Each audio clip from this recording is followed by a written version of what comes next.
now I have a plan of what we are going to do. Okay, good. So now this is the 11th MCQ regarding Graves' disease. You already know what Graves' disease is. Graves' disease is autoimmune disease where there is TSH receptor autoantibodies, and these stimulate thyroxine secretion. So Graves' disease, there are many clinical features. One is features of thyrotoxicosis. You already know what are the features of thyrotoxicosis. So these patients have atrial fibrillation. These patients have sweaty palms, weight loss, diarrhea, those kinds of systemic symptoms with features like anxiety and tremors, etc. And then also they will have features of Graves' ophthalmopathy. So you know there are 6 clinical features of Graves' ophthalmopathy. Those are lid retraction and chemosis, proptosis, exophthalmos, and what do you call this? Orbital muscle paralysis, right? So those are the ones that are there in the Graves' ophthalmopathy. But in thyrotoxicosis also, in the hyperthyroidism spectrum also, there are 2 eye signs, you know. One is lid retraction, right? So that will be lid retraction is seen in any kind of hyperthyroidism causing condition, but in Graves specifically there are the 6 eye signs which you identify as part of the Graves' ophthalmopathy. So that is how you clinically diagnose Graves, and you will also see a diffuse goiter, right? So this is how you identify a patient with a Graves' disease. From other causes of hyperthyroidism, you know what are the other causes of hyperthyroidism. Hyperthyroidism can be there in early stages of autoimmune thyroiditis, right? So what are the causes of autoimmune thyroiditis? You know there are many. One is Friedreich's thyroiditis, acute or decoherent thyroiditis, and then you also have Hashimoto's thyroiditis. So in all autoimmune thyroiditis conditions, you kind of get this early hypothyroidism state, and there you can get Graves-like hypothyroid manifestations, but it is not Graves' disease. So this is early. And then also you can get hyperthyroidism in conditions where there is follicular adenoma, not follicular adenomas, solitary toxic adenomas, right? So the adenoma or area of the thyroid gland is hypersecreting thyroxine due to unknown reason. So that can also cause hyperthyroidism. And you know there is something called toxic multinodular goiter, where there are multiple nodules in the thyroid gland which is secreting thyroxine. So toxic multinodular goiter can also cause hyperthyroidism. And then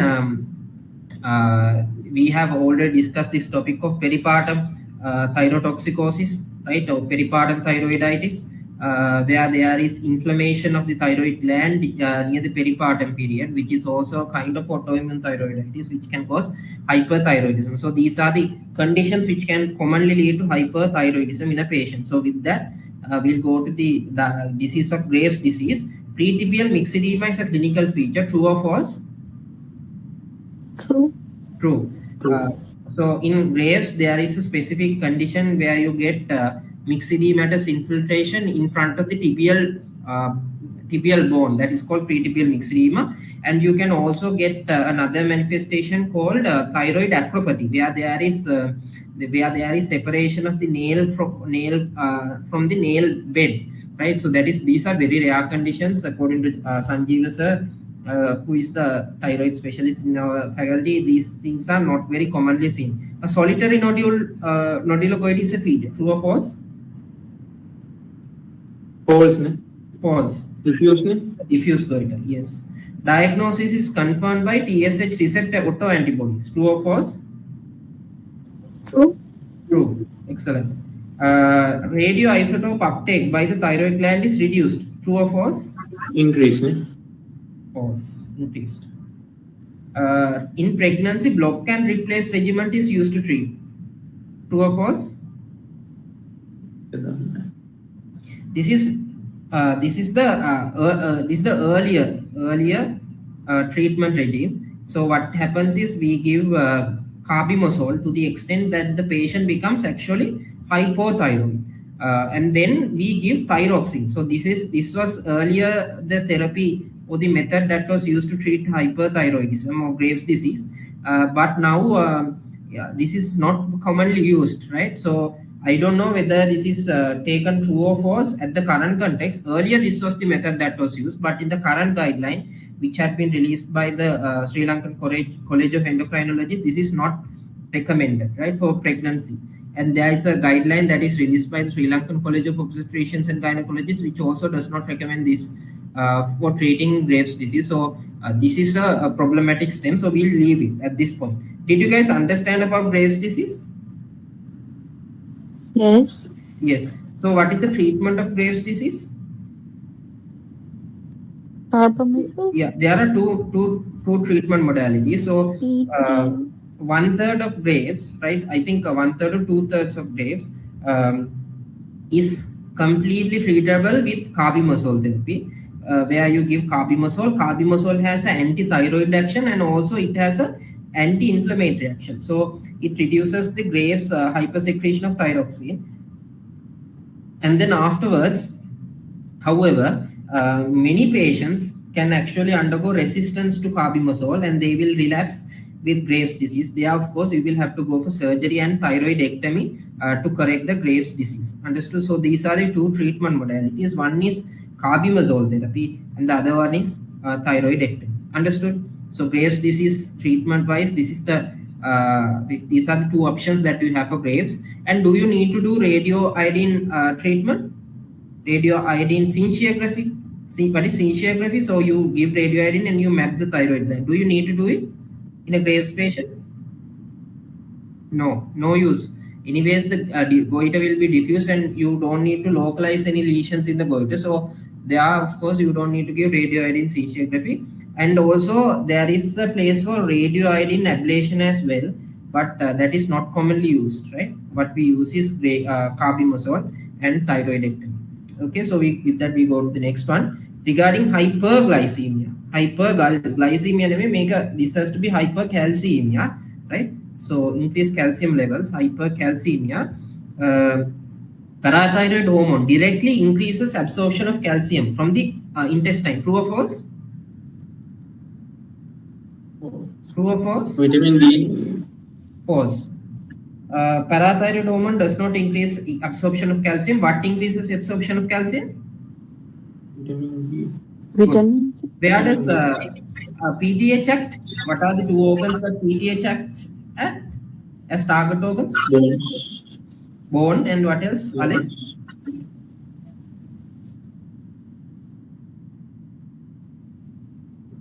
Good. Renal tubular. Renal tubular calcium reabsorption increases. What are the two organs that vitamin D acts at? GI tract. Yes, GI tract and what else?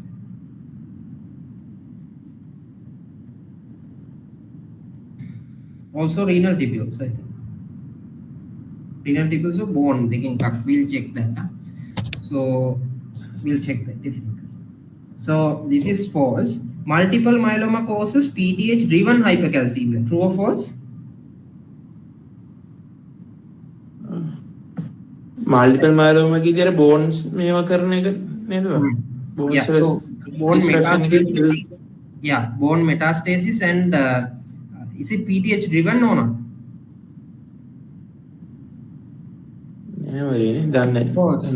That day, remember I gave you guys a list of PTH driven causes of hypercalcemia and causes that do not include PTH driven hypercalcemia. I have given you that list there, Ale. ये part दूंगा 2017 paper. Right, so we'll include it now here. Paraneoplastic manifestation of squamous cell carcinoma. True or false? True. What are the other paraneoplastic conditions which cause hypercalcemia? Jana? I have no idea. Right. So small cell cancer, small cell lung cancer, right? It's a very well-known cancer that causes hypercalcemia as a result of paraneoplastic event. Squamous cell lung cancer is another very commonly known malignancy which causes hypercalcemia. Understood? Mm. Constipation is a manifestation. True or false? True. True. True. So what do they get? They get bones, they get bone pain, thrones, they get abdominal pains, right? Groans, groans in the sense they are complaining of pain all over the body, and then stones. So they get urinary stones and they get constipation as well. So those are the manifestations of hypercalcemia, and they can get polyuria also. Polyuria, polydipsia, and dehydration, right? Polyuria, polydipsia, and dehydration.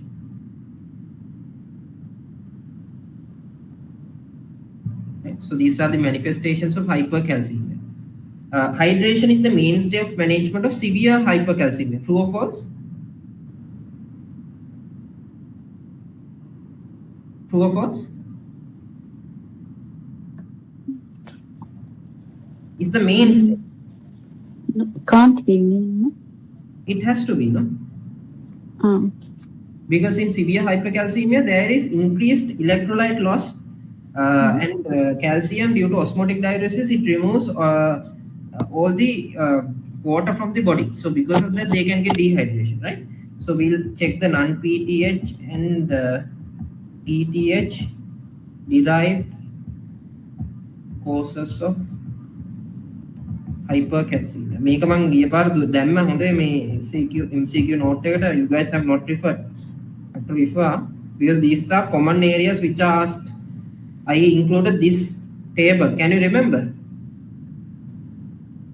මේ වගේ table එකක් තමයි I included.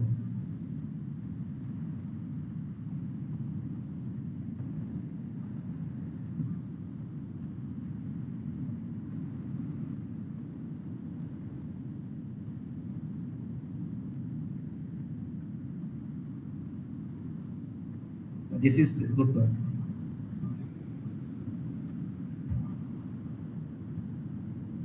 Right, so these are the causes of hypercalcemia that are PTH dependent and PTH independent, right? So now we'll look at something called PTH and calcium homeostasis. So what are the two enzymes, two hormones that are important for calcium homeostasis in the body, guys? vitamin D. Okay, good. PTH and vitamin D, is it? D. Right. What form of vitamin D is important in calcium homeostasis in the body? Ale? What is vitamin D3? No, 125 dihydroxy polycalciferol. Right? Okay. Okay. Okay. So now, why do we need to understand about calcium homeostasis? Can you guys give some reasons? Hello. It can cause many like electrolyte imbalance. Yeah, so because we can identify the management and the causes for hypercalcemia by identifying understanding about calcium homeostasis. Any other reasons for calcium homeostasis? Learning about calcium homeostasis? To prevent the manifestation.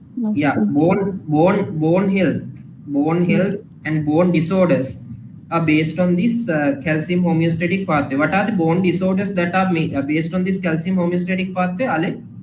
Osteoporosis. Osteoporosis is not a this part. Osteomalacia. Osteomalacia and rickets, right? What are the other bone manifestations that are related on this calcium pathway? CKD, mineral bone disease, dependent or not? Yes. Okay, so because of that, we need to learn about this, right? So when you talk about calcium levels in the body, right? And then when you talk about the phosphate levels in the body, right? These two things go hand in hand, right? Remember, vitamin D always increases both the calcium levels and the phosphate levels in the body. Understood? Right? However, the PTH or parathyroid hormone, right? It increases calcium levels, however, reduces phosphate levels in the body. Did you guys understand? Yeah. Did you understand? Yes. Vitamin D increases both calcium and phosphate levels in the body. However, PTH increases calcium and reduces the phosphate levels, right? So there is an organ, have you guys heard, called the parathyroid gland? You guys know this? Yeah. So when the parathyroid glands are stimulated by what? Serum calcium levels, right? So when parathyroid glands are stimulated, they secrete PTH. What are the actions of PTH?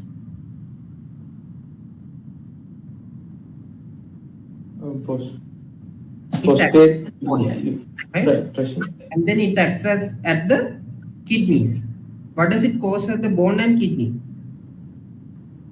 What is the action of Increase PTH? the absorption of the calcium. Calcium absorption. Yeah, so Calcium demineralization,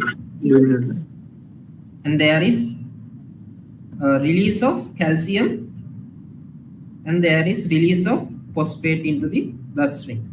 Okay. In the kidneys, what does it do?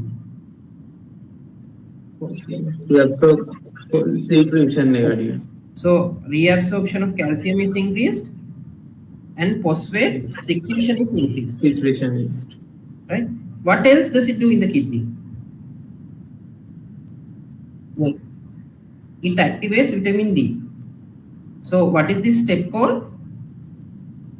1,alpha hydroxylation.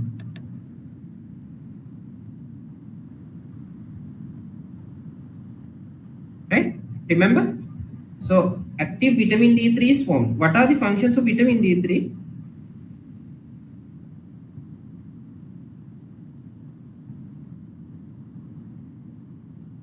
Okay.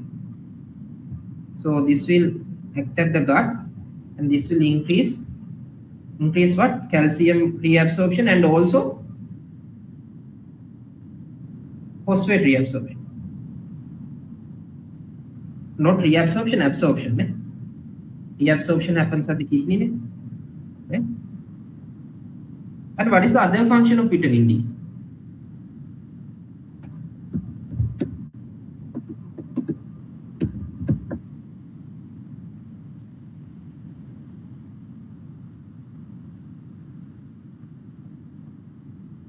So, we'll see.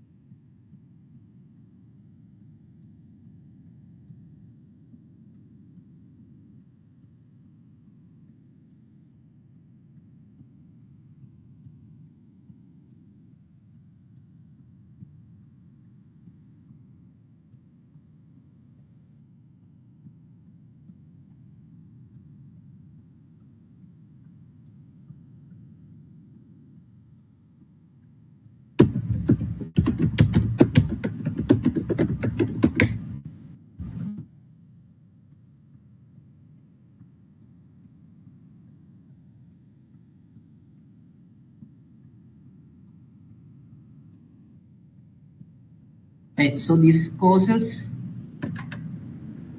calcium absorption, and also this acts at the bone. This acts at the bone, not in the kidneys. This acts at the bone, GI and bone, and this causes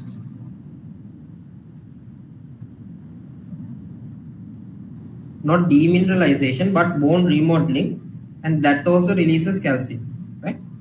That is why when there is vitamin D deficiency, the bone remodeling does not take place, so they get osteomalacia, weak bones, right? So ultimately vitamin D will inhibit calcium, increase the calcium levels in the body, and because the calcium levels are increased, PTH levels will be inhibited, right? Did you guys understand this cycle? Yeah. This will come into you in repeated times in the exam MCQs, right? So go over this cycle. Calcium acts at the bone and the kidneys. Vitamin D3 acts at the bone, increases calcium and gut absorption of calcium and phosphate. Understood? Right? So we'll go to the next one. And also we'll check the management of severe hypercalcemia.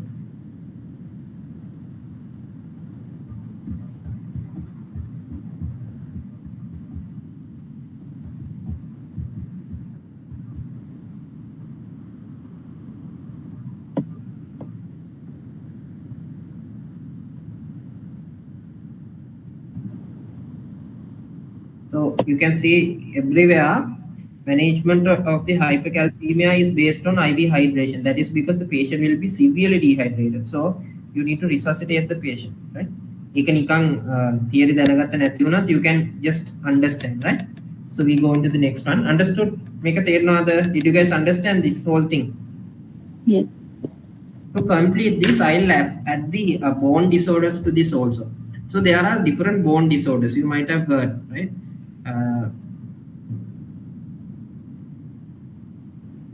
I'll send that to the group as well because that is also important.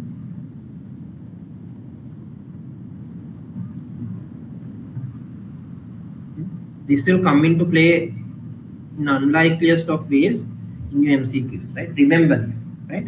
Calcium phosphate cycle, the causes of PTH and non-PTH derived causes of hypercalcemia, management of hypercalcemia, and also the different bone disorders related to vitamin D and PTH pathway. These are very important things which they can ask. So there are differences between osteoporosis, osteomalacia, osteogenesis imperfecta, rickets, right? Osteomyelitis, osteosarcoma, right? So you need to understand the differences, right? So calcium and phosphate pathway is mainly affecting the rickets, osteomalacia, Paget's disease, right? And also, mainly these, right? Osteoporosis is an age-related disease where the bone density is reduced. Both the collagen and the minerals of the bone are reduced. In osteomalacia, there is normal collagen. However, the mineralization is defective because bone mineralization is defective because of the remote limb part is defective due to reduced vitamin D levels. Understood? There no other. Yeah, sir. So Yes. Osteomalacia, right? Okay, so now you have to be able to answer everything related to calcium and phosphate and vitamin D homeostasis, right? So features of tumor lysis syndrome. What is tumor lysis syndrome? What is tumor lysis syndrome? Ale?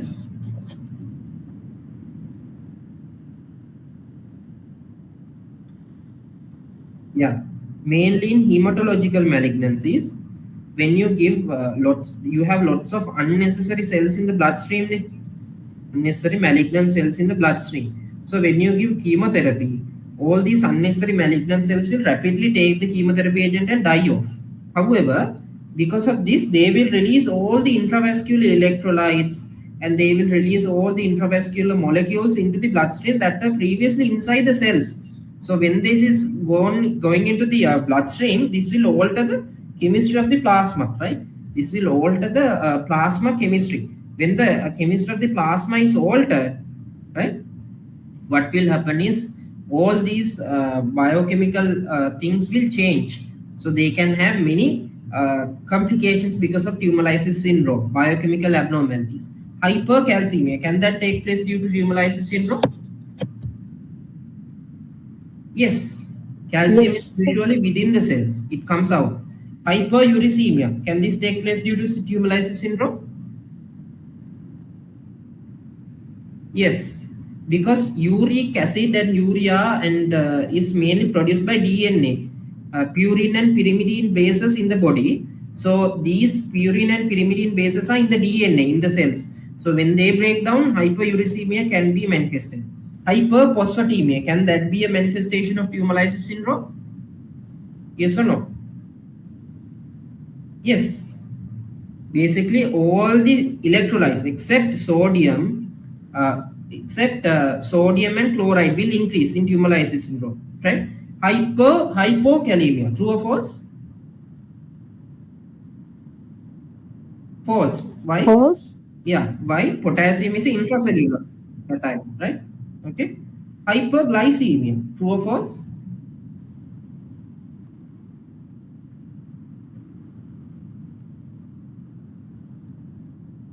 Usually it causes hypoglycemia, right? If I can remember right, it causes hypoglycemia. So this is false.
So you need to know about tumor lysis syndrome in which condition?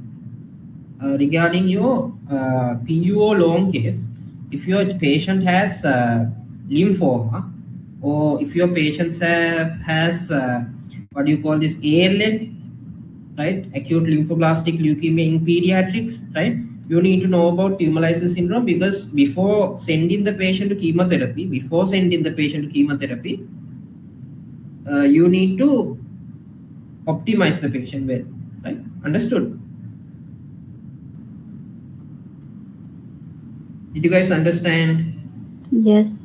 Okay, that is where it comes. So you need to say in the long case that you will optimize the patient such and such before giving chemotherapy to prevent tumor lysis syndrome. So how will you optimize the patient? You need to correct the electrolytes, you need to properly hydrate the patient. That is the main thing, right? And right, yeah, so you need to properly hydrate the patient, and also sometimes you need to anticipate tumor lysis syndrome, and if there are complications of tumor lysis syndrome, you need to dialyze the patient, right? Like refractory hyperkalemia, hypercalcemia and all. You have to hydrate the patient, and then you have to manage the complications, right? Manage the complications of tumor lysis syndrome, and you might need to go for dialysis also if there is a severe complications of tumor lysis syndrome. What is the most dreaded complication of tumor lysis syndrome? They can sometimes ask these things. These are common, no? What is the dreaded complication of tumor lysis syndrome? It is acute renal failure, right? Acute renal failure, and also they can get arrhythmias, and they can also get acid-base abnormalities, right? Due to tumor lysis. Understood? Do you know that? Yeah. Yeah. Oh, yeah. You need to anticipate these and treat these, right? Regarding inflammatory arthritis, what are features of inflammatory arthritis that you know? Hello? Rheumatoid arthritis. Rheumatic arthritis. What else? Uh, Uh, SL. Uh, how can you divide these? Inflammatory arthritis. Rheumatic factor, positive and negative. Yeah, so these are seropositive rheumatoid arthritis and seronegative arthritis. What are the seronegative arthritis that you know? Spondyloarthritis. Seronegative rheumatoid arthritis can be one. Seropositive rheumatoid arthritis, you know? Seropositive rheumatoid arthritis. What else? For seronegative. Spondyloarthritis. Excellent. So spondyloarthritis. What are examples of spondyloarthritis? Back pain. Oh no. Huh? No, I was telling back pain, but that is not. Yeah, they get back pain in spondyloarthritis. What else? What are the other types of spondyloarthritis you know? Psoriatic arthritis is one type of spondyloarthritis. What else? Inflammatory bowel disease associated arthritis is also a type of spondyloarthritis. Then ankylosing spondylitis is also another type of spondyloarthritis, right? So these are types of spondyloarthritis. What about SLE?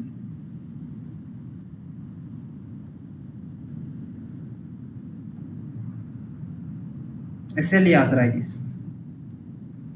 Yeah, it is a seropositive arthritis. SLE arthritis.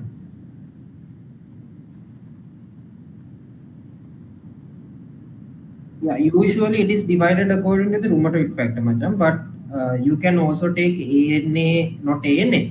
You can take anti-double strand DNA and anti-Smith DNA, anti-Smith antibodies. Those are also taken as serological markers of arthritis, right? Oh, because yeah. So that is how you based on that make a method, right? Okay. Regarding inflammatory arthritis, early morning stiffness is a hallmark feature. True or false? True. Synovial thickening is a typical feature on clinical examination. True or false?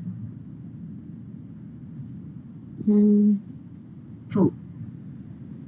This is called pannus. ඒක තේරෙනවා මචං. ඒක නිකන් පොඩි කුලියක් වගේ අහුවෙනවා. Right? Distal interphalangeal joint involvement is seen in psoriatic arthritis. True or false?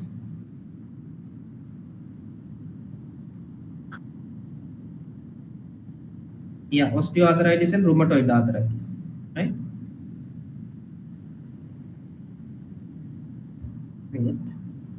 Oh, sorry. Proximal rheumatoid.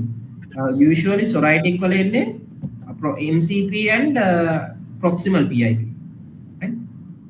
Rheumatoid MCP and proximal PIP. MCP is metacarpophalangeal joint. Right? Yes, psoriasis. Right? Heberdens nodes are found in rheumatoid arthritis. True or false? True. False. Osteoarthritis, right? False. Yeah. It is the Heberdens and Bouchard's distal interphalangeal joint. Okay. Oh. And Heberdens. proximal නේද? B මුලින් එන්නේ proximal නේ. B proximal මේ Heberden distal නේ. What අහනවා?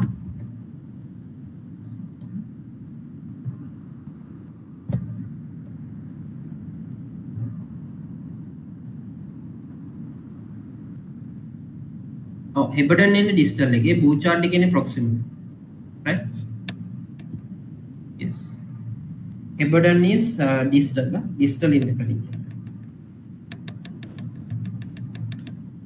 Okay. The first metatarsophalangeal joint is commonly involved in acute gout. True or false? True. So inflammatory arthritis, the seronegative types, you can involve gout also. Or crystal arthropathies. What are the types of crystal arthropathies?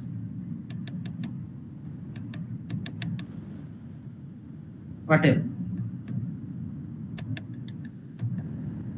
Have you heard of something called pseudogout? Calcium pyrophosphate crystals, right? Calcium pyrophosphate.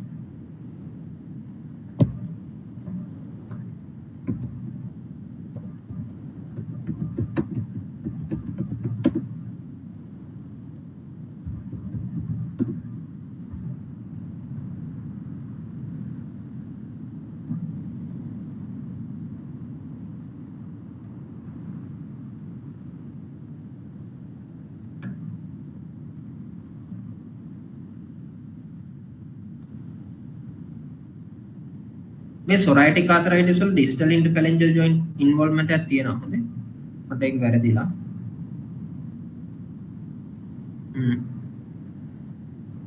usually yeah ඒක okay ඒක මොකද වැරදෙන්නේ ඒක yeah distal interphalangeal joint is involved metacarpophalangeal joints are spared understand Jarna, did you understand? Yeah, distal interphalangeal joint is involved. Oh, rheumatic වල තමයි රටික් අරගෙන ඔව් rheumatoid arthritis, psoriatic arthritis, and osteoarthritis. In rheumatoid arthritis, you get MCP joint and proximal interphalangeal joint. And in psoriatic arthritis, you get proximal interphalangeal joint and distal interphalangeal joint. In osteoarthritis, you get distal interphalangeal joint and proximal interphalangeal joint. These are similar. Understood, Jana?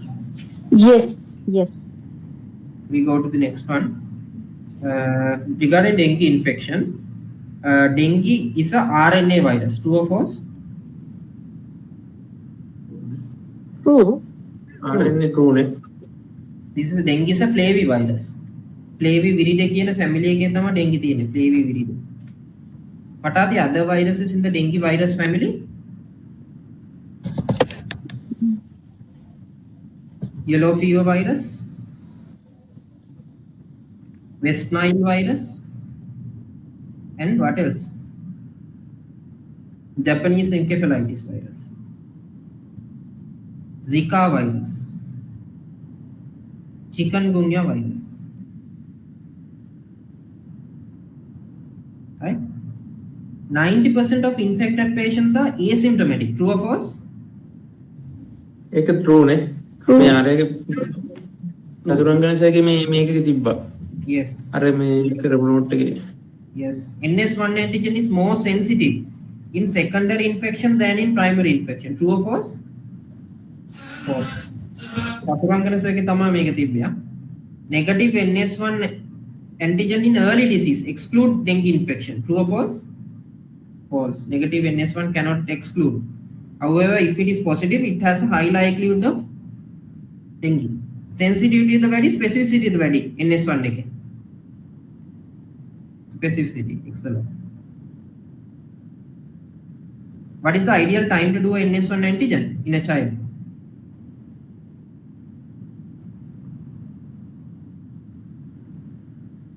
Yeah, usually Day 3, no? 5 days. Yeah. After 5 days, NS1 predictability reduces or increases? Reduces. Reduce. Before 3 days? ready Yes, sir. I thought Right? You need to remember this. Hepatitis is associated with poor prognosis. True or false? True. True. This is the whole reason behind fluid resuscitation in dengue. Right? This is the whole reason behind fluid resuscitation in dengue. If the patient gets hepatitis, the patient has a poor prognosis. Okay. Typical manifestations of typhus: conjunctival suffusion. True or false? True. Conjunctival suffusion can take place in typhus and any other infection actually. Right? Conjunctival suffusion and conjunctival injection. Difference? එකක් තියෙනවද එකමද? different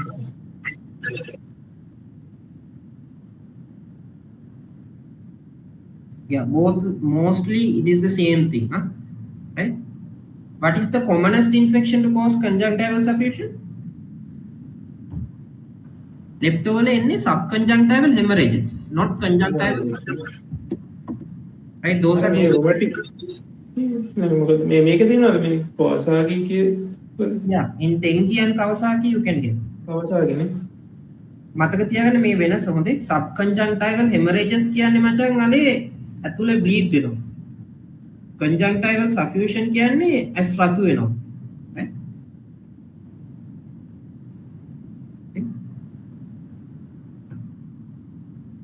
Icterus, true or false?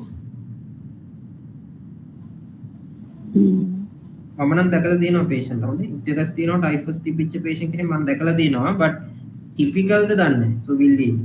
Generalized lymphadenopathy, true or false? True. Maculopapular rash, true or false? true True. Oral ulcers, true or false? Oral ulcers, guys. Oh, no. Oral ulcers are not a classical feature of typhus. Okay. They can get very high grade fever also. Very high grade fever. and then they can also get arthralgia and myalgia. Right?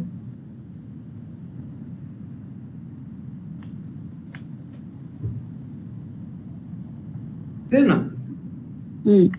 So typhus, typhoid, dengue, lepto, very common infections. Need to know in and out about diagnosis, features, and treatment. Right? I have already told these things earlier. Okay. Regarding genetic conditions, Huntington disease is autosomal recessive. True or false? False. Autosomal. Dominant. X-linked dominant male pass the disease to all his daughters. True or false? True. True. Turner syndrome is a sex chromosome trisomy. True or false? No. What is this? A trisomy? Or what is the name for this kind of genetic diseases where a chromosome is missing is called? Aneuploidy, no? It's not a trisomy. What is a sex chromosome trisomy? Example? Huh? No. Polyploid නෙමෙයි. Polyploid කියලා ගන්න නෑ මචං අනේ. Aneuploid කියලා තියෙන. Good. Klinefelter is a example of sex chromosome trisomy. What do they get in Klinefelter syndrome?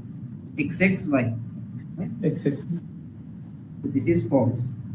Mitochondrial diseases are inherited from the paternal side. True or false? False. False.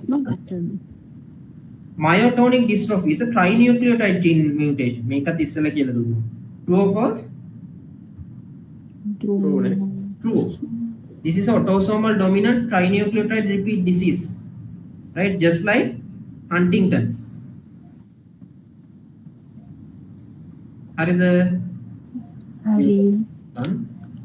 25 hydroxycholecalciferol is produced in the liver. True or false? One. Oh, where is 1-alpha hydroxylation done? Kidney. And that is what we talked about calcium homeostasis just a few minutes ago. GLP-1 enhances incretin secretion. True or false? True. What is GLP-1?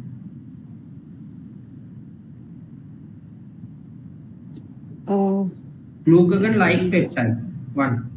GLP-1 receptor antagonists. Tama secrete karan. Incretin effect එක අපිට ඕනේද නැද්ද?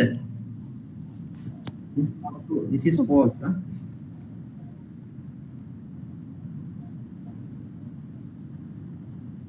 Wait, can you? Yeah, I'll explain that later. Why it is false? GLP-1 agonist පොඩ්ඩක් ඉන්න.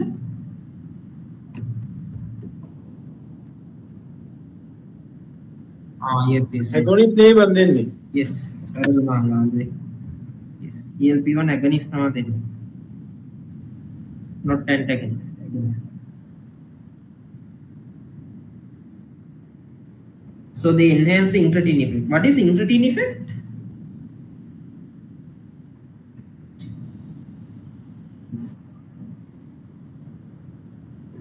Insulin secretion is enhanced by the gut. Angiotensin 1 is converted to angiotensin 2 in the kidneys. True or false? In the lungs. True or false? True. True.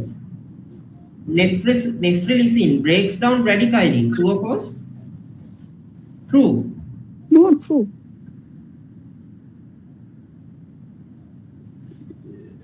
Atrial natriuretic is also in the bradykinin family.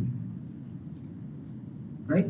So these patients can commonly get anaphylaxis when they use bradykinin, nephrilicin inhibitors. Why? Because bradykinins can accumulate in the body and they can cause angioedema and anaphylaxis. Understood? Not actual anaphylaxis, angioedema. More than anaphylaxis. They can cause vasodilatation. Okay? Intrinsic factor is secreted by parietal cells. True or false? True. What does intrinsic factor do, Jarna? It breaks down the vitamin B12, right? No. No, it binds with vitamin B12 for Okay. absorption. Absorption. Okay. We'll go to the next one. Increased intracranial pressure results in what? Bradycardia. True or false? Bradycardia? Increased intracranial pressure results in Cushing's. Cushing triad, right? Yeah, what are Cushing's triad? Oh, Reduced loss of consciousness, hypertension, and bradycardia. pretty. Ale, shape the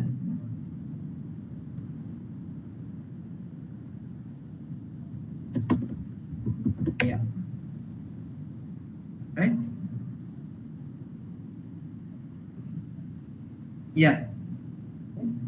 So this is true. Increased cerebral blood flow. True or false? All? False. Why? What is cerebral blood flow equal to? Cerebral perfusion pressure. What is cerebral perfusion pressure? Mean arterial pressure minus intracranial pressure.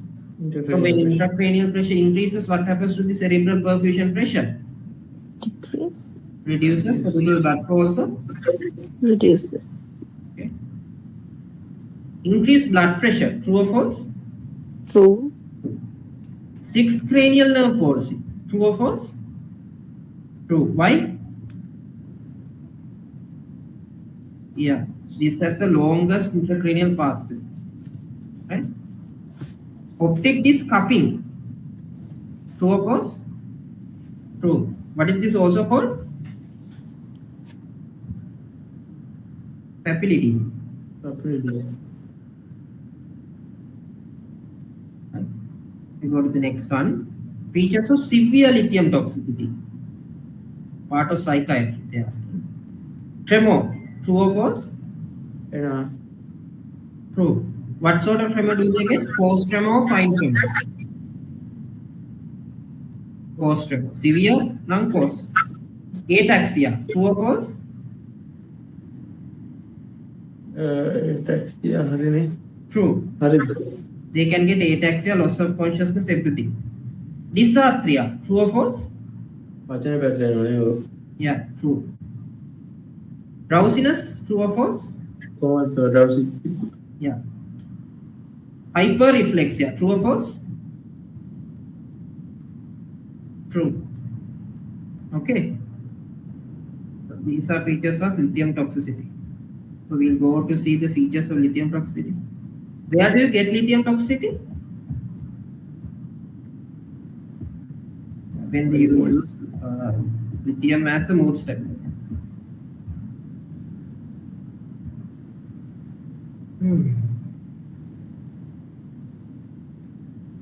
ඔය මිනිහෙක් ඇඳලා තියෙන එකේ ඔක්කොම ටික තියෙනවා මේකද? ඔය මේ උඩ එකේදී මේ ස්ටෙම් එකට ඕන ටික තිබ්බා Okay.